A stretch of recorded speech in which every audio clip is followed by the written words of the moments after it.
Si nous plongeons un objet dans un verre d'eau, ici une règle,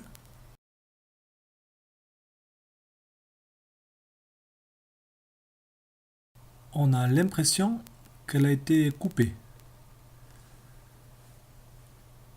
De même, si on la regarde de face, on a l'impression que la partie émergée est plus grosse, plus large.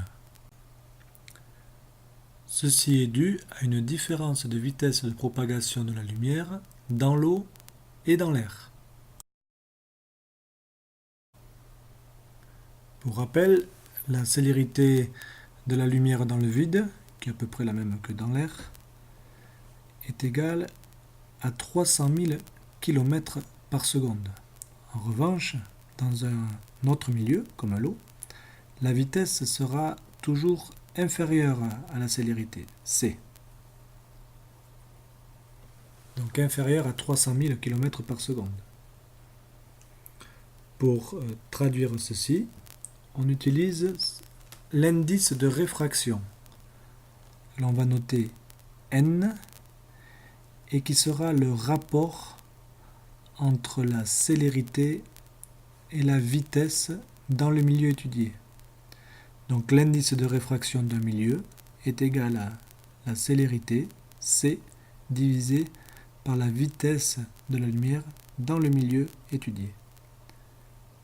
N sera donc toujours supérieur ou égal à 1, puisque V est toujours inférieur ou égal à C.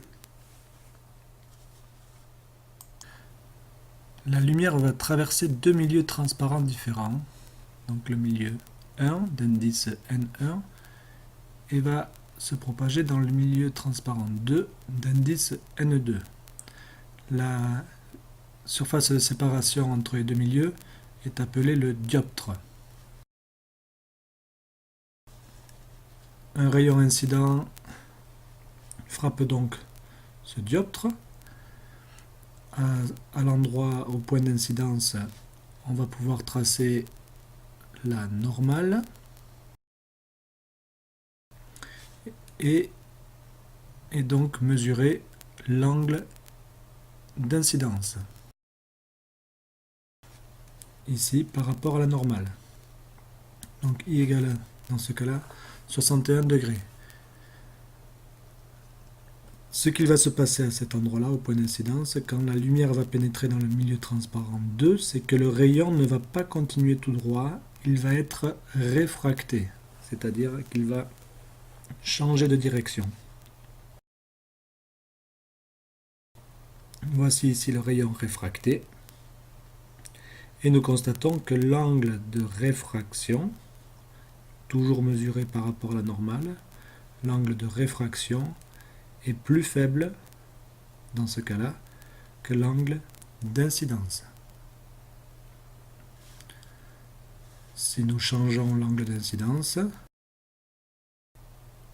grâce au curseur ici, nous voyons que le rayon, que l'angle de réfraction change également.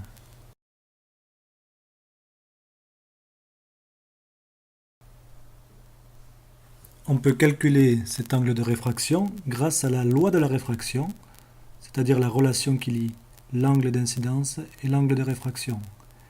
N1, l'indice du milieu transparent 1, multiplié par le sinus de l'angle d'incidence I, est égal à N2, l'indice de réfraction du milieu transparent 2, fois le sinus de l'angle de réfraction. On a donc N1 fois sinus I égale à N2 fois sinus R.